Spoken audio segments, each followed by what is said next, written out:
Today I want to show you that's inside of this box is a firearm that had a catastrophic failure when my father was using it hunting. And I do have the sales receipt and the correspondence between the gun shop and the firearm manufacturers. So first I'm going to pull out the receipt from when my father bought this and tell you what it is, and then we'll go on to showing you what this firearm looks like and then the subsequent letters and the correspondence.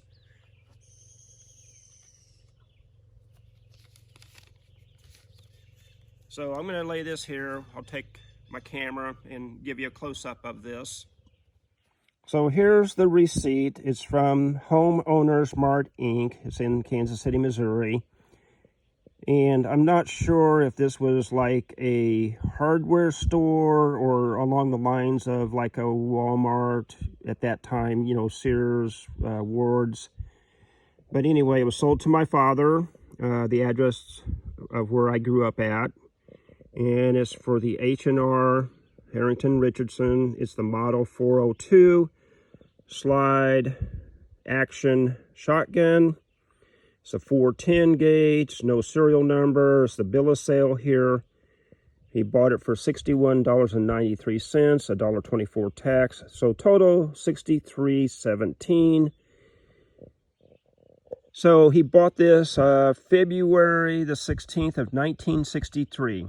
And kind of on a side note here, you can see that the phone number, this is how me growing up, I knew phone numbers. They were by districts. This is the Wabash district. So you see the capital letters WA, so they used the first two letters. I grew up under Chestnut, which was CH. Then there was Valentine, VA. There was Humboldt, HU. There was Benton, BE. So my number was CH17988. So real quick, I'm going to pull up an old phone and show you the phone that I grew up using. So here's a phone similar to what I grew up using. This is a tabletop. At our house, we had a wall-mounted one, but these were rotary phones. And so you would have to pick it up, listen for the dial tone. Sometimes you had the party lines. If you heard the people talking, you hung up and you waited a little bit and checked again. If they were long-winded, sometimes you had to wait. So basically, my number for the phone that we had at our house, it was CH17988. And that's how we dialed the phones back then. You'd hear the ring, and people pick up, and you start talking. Also here on the bottom of it, you know, you have the dial for how loud or low you wanted the ringtone for when somebody called you to hear the ring. So just as a side note, kind of interesting thing, like I said, there was the CH1. Later, we learned it as 241, but originally it was all by first two letters of the district you lived in. So going back here to this, what's in the box, I'll pull that out and we'll see what we got. All right, so I'm going to pull out this firearm, and as you know, it's going to be a 410 pump action shotgun, and I'll show you what it looks like and basically explain what happened.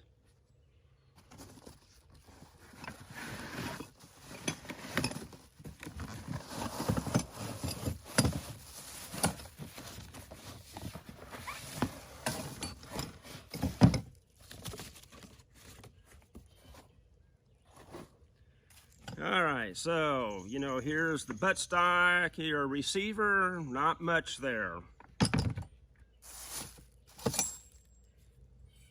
That's the tube for the shells. You've got the spring and for that.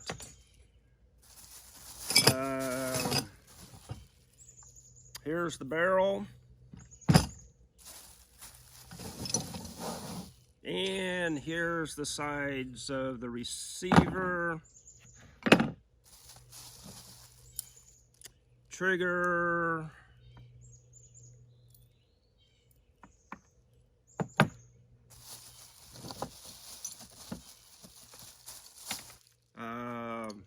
the plug up in the tube, piece of the side of the receiver, other parts of the mechanism. This is up in front here where you have the barrel threads into it to hold it with for underneath in the tube, or I'm sorry, the tube here and everything. So I'm sure, oh, here's another little small piece. So this is what's left, and I'll give you a close-up of everything of the shotgun after my father fired it one time when he was out bird hunting with a friend. And of course, you're holding it up to your shoulder when you fire, and guess where a lot of the shrapnel went? It went into his face, his cheeks, his nose, forehead, of course his hands.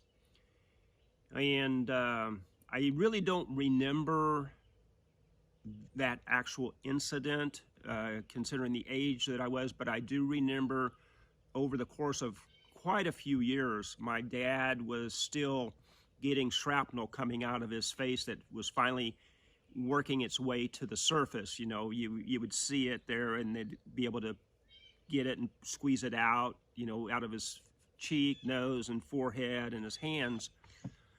And actually, the guy he was hunting with actually thought my dad was dead, as bloody as my dad's face looked.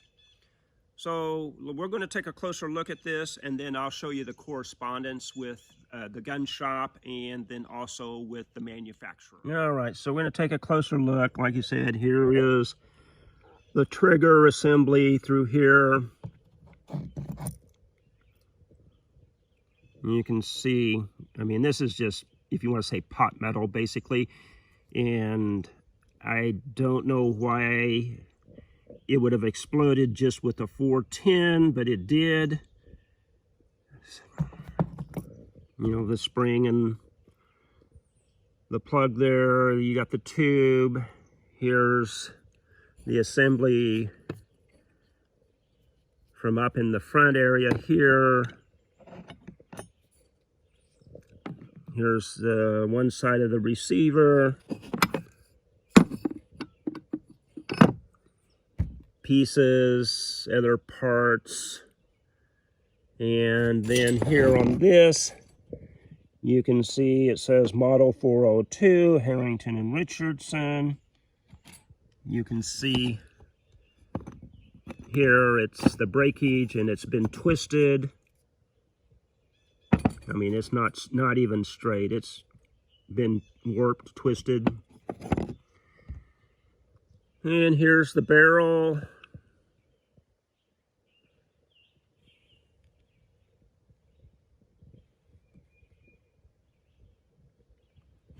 And it's been around for a while, so there is some rust on it.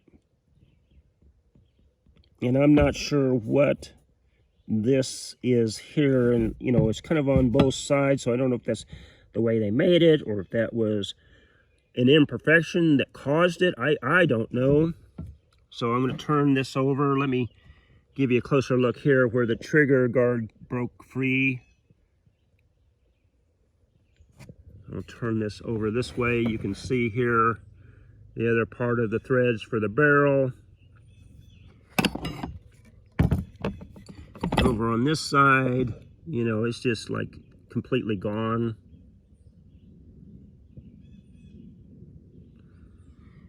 All right, so I'm going to show you the letters, the correspondence. So I have the envelope. My dad, you know, he kept everything. And it's kind of good that he kept everything, because I have a paper trail. I have the correspondence to know when this happened and the transaction and correspondence between them. but this is from S&R Sales, 812 Broadway, which is a different address from this original receipt of Homeowners Mart that was out on 40 Highway. So I'll read the letter to you and then I'll actually show it. So this is a letter, they sent my dad a copy of the letter that they actually sent to Harrington and Richardson. And it says, "Gentlemen, we have just been advised by our manager of our Kansas City sporting goods store, who was Mr. Wayne Foster, that one of his customers, Mr. William Carter, has one of your guns that he claims is defective." Well, I would say it's kind of defective. It's interesting some of the wording that they used. Anyway, Mr. Carter purchased this gun, a model 402, 410, they call it a rifle, from our store approximately 4 years ago. And this is dated December 15th of 1966. He recently brought it to our store and showed it to Mr. Foster, who then brought this matter to our attention. So I don't know if S&R Sales Company supplied to the Homeowners Mart, or that might have been their original name, but they moved and changed their name. I don't know. Mr. Carter claims this gun completely disintegrated when he shot it recently. Our manager saw this gun and he agrees that it is defective. Again, terminology and wording. I would say completely destroyed. But it says, "We would appreciate it very much if you would have your representative in this area contact Mr. Carter regarding this matter. His address is as followed," and gives his name and our address. And again, it'll show you the prefix for the exchange, CH1, which I showed you earlier how we used our rotary phones. "I am sure we all want this matter handled properly. Thank you for your cooperation in this matter. I remain yours very truly, C&R Sales Company, Inc., Sidney Kamen." So I'll show you this letter up close and scan it, and then we'll go to the correspondence from Harrington and Richardson. So here's the letter. You know, we got the letterhead and the date there. This is who they were sending it to in reference to the firearm.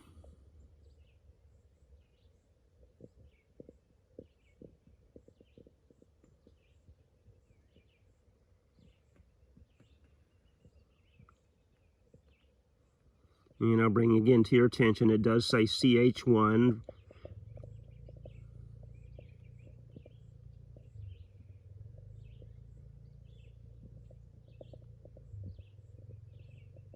All right, so what I'll do is I'll bring out the other correspondence from Harrington and Richardson, read that and show you that.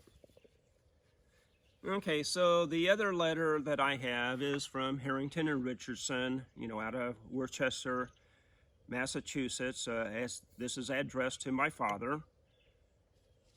This is post date January the 13th of 67. So from December here the 15th, so it's about a month. And again, as much as my dad kept everything, it's kind of a pain in the butt, but I am glad he kept this. So this is a 2-page letter from Harrington and Richardson. This is dated January the 13th of 1967, addressed to my father.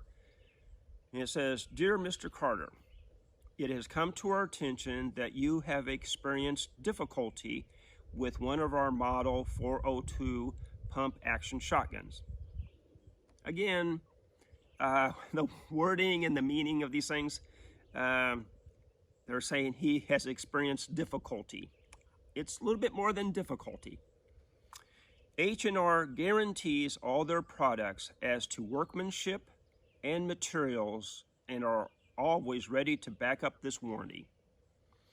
We would appreciate your packing the gun carefully and forwarding to the following address, freight prepaid and insured for a complete examination. Well, if my father had done that, I wouldn't have this, but again, there wouldn't be really too much to examine that something happened. Anyway, make sure to include a letter explaining the difficulty. Again, wording, terminology, no letter needed. So it's from H&R Inc., Industrial Row, Gardner, Massachusetts, Attention Service Department. You can be sure when the gun arrives, it will be carefully checked out. If found to be defective, it will be either repaired or replaced at no charge in line with our warranty. I don't think they can repair this. Second page, it is, if it is defective, then you will receive an estimate of necessary repair cost. Nah, it ain't worth it. In the meantime, thank you for bringing this matter to our attention, and if we can serve you further, let us know. Very truly yours, Harrington and Richardson, Inc., Henry J. Dillon, Assistant Sales Manager. So this follows, back then when you wrote letters, you had a format you followed. And I learned this in grade school, high school. And this is how you wrote all your letters. You had this certain format, and they're following the format. Plus, it's a business. You say things a certain way because you're a business. So let me show you this letter. Show you everything. So here's the letter from Harrington and Richardson on their letterhead, addressed to my father. And it tells about everything, that I just read. I read it word for word there.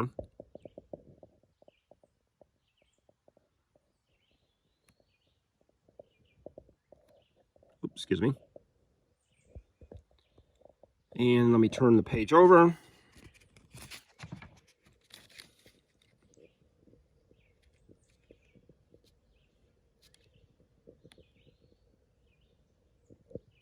So that's the letter then. So there you have it. Catastrophic failure. My dad did survive it. Surprisingly, luckily, angels watching over him. He didn't lose an eye. He didn't lose either eye. He didn't have any damage to his eyes.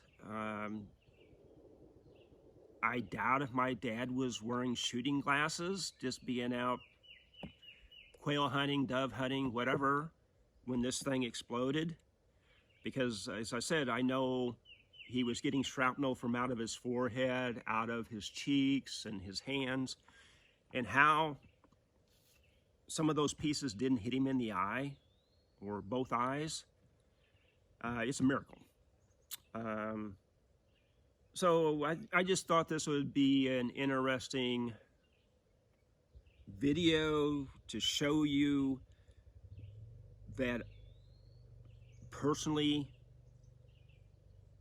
having gone through this, as I said, knowing someone that has gone through it and actually seeing it versus seeing somebody else's videos or hearing about it from somebody else.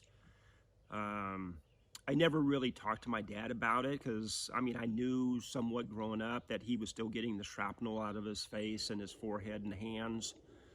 But I never did ask him and say, hey, what actually happened? What did you experience? And things like that. So I do have the parts of the gun and the letters and the sales receipt. So overall, I think that's pretty interesting. So thank you for watching. I hope it's kind of informative, eye-opening. Thank you very much.